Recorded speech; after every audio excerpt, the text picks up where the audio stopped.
Do you believe in God? Who is God to you? Yes, I believe in God, and God is everything to me. He's the bare essence of why we exist, and He's the center of my life. Describe your relationship with God. I think I have a pretty good relationship with God. He's my friend. I turn to Him when I'm in need, when I'm sad, when I'm happy, when I'm angry. So I think God is my best friend. Describe how you pray or connect to God. I pray spontaneous prayers, like on the way to work, on the way to school, sometimes on the way to a class, sometimes between classes.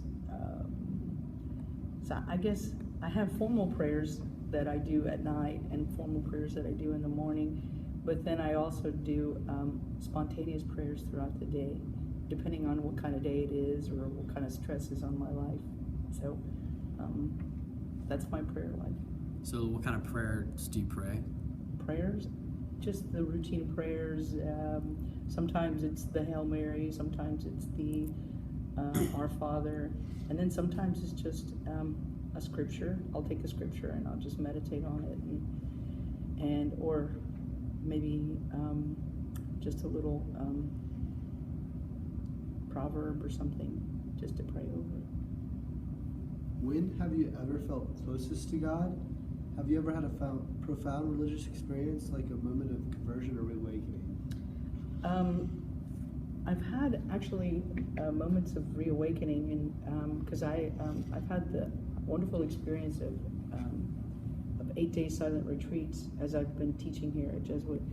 And one of the times that I was on a silent retreat for 8 days, it was just amazing. I was in Colorado, and I was in the mountains in a cabin, and it was just like, I don't know, it was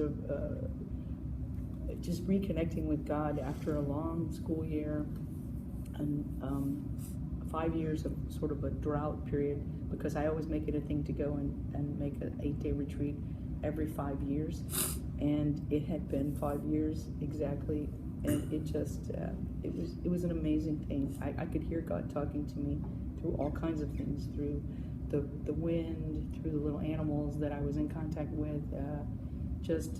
I just had so many different crying sessions with my spiritual director, and but it was a good thing. Crying in the sense that I have the gift of tears, what they call the gift of tears, and my spiritual director told me that, and he says, "Yeah, you connect well to Saint Ignatius too." He said, because Saint Ignatius cried a lot, and I said, "Well, I guess I'm following my great mentor Ignatius." And people thought that Ignatius would go blind because of the fact he cried so much, because of his spiritual connection. So I think that was very powerful for me. That was probably about 2 years ago, and that was very good. That was good. So, like I said, I try to keep my faith life rich by doing that every 5 years, just to kind of go back home, to touch with God. Going back to the question, how do you pray? On this 8-day silent retreat, did you feel like it was more of you being quiet and listening to God, or were you trying to reach out to God? No, it was actually, that's the purpose of a silent retreat, is to, because we're so busy all the time and our lives are so noisy that it's just a nice way to just stop and listen to God. So in a way, that's basically what I did. I just stopped and listened to him, and I could hear him talking to me. And I don't think that's something that a lot of people get to experience, but maybe later in life. Who do you look up to for their relationship with God? I admire the Pope Francis, very much, and also a lot of my students. They tend to connect me, since I've been so privileged to work on the freshman retreat for the last 20 years. I think my students actually move me more than anything. They're the people that keep me grounded on earth, and of course the Pope in Rome. But I would say my students and Pope Francis. Which Christian tradition or church do you belong to? What do you belong to why do you belong to that church? Or why do you not belong to the church? Okay, I was born into a Catholic family, and but they were sort of lukewarm Catholics. My dad was born a Catholic, and my mother was not Catholic, but she converted to Catholicism, and she raised us all Catholic. So I have my mom to thank for my Catholicism, the non-Catholic, because my father was just, he's one of those people that was born into it, and so that has been my faith since the day that I was born, and I've continued on with it and strengthened my faith that way. And I forget the other part of the question. It was just about you Catholic? answered it. Yeah. Okay. Did you grow up as a Christian? What do you most remember about your faith? What do you remember about the faith of your parents? Again, like I said, I grew up Christian.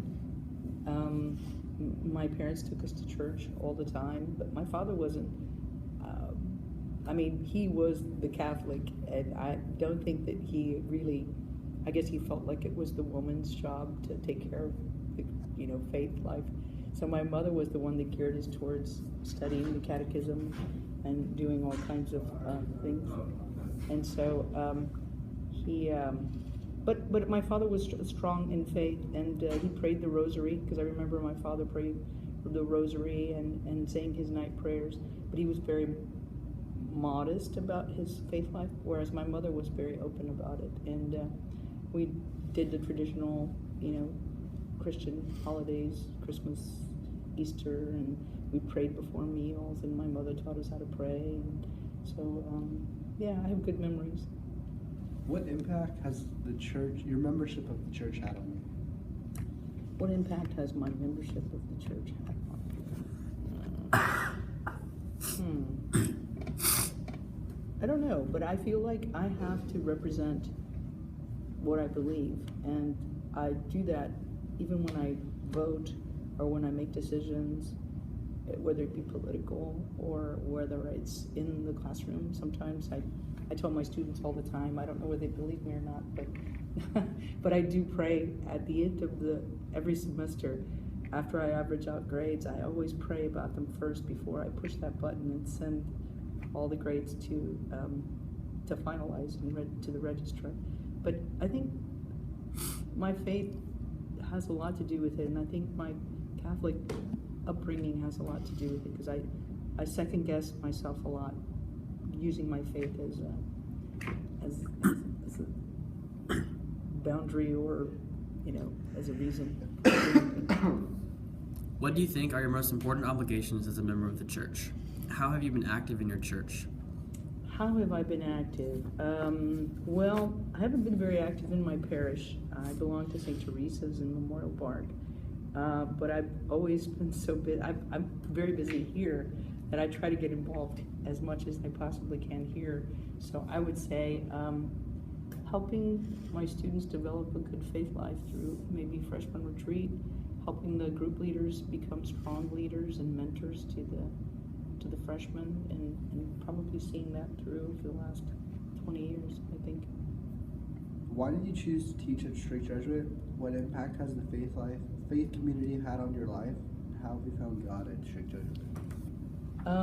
It's kind of funny, because 25 years ago, when I applied for the job, I wasn't even thinking faith life, that I was going to be here for 25 years.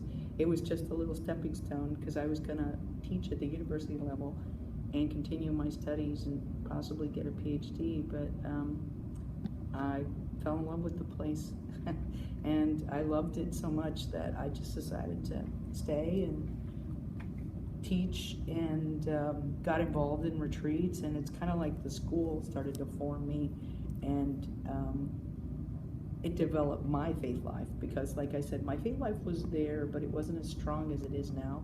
And I think I have great mentors to thank, like Mr. Hosty, other teachers, students that I've met in the last 25 years have really helped me become stronger in my faith life.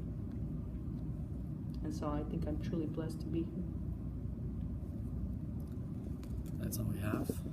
Thank you. That's it? Yeah. Mhm.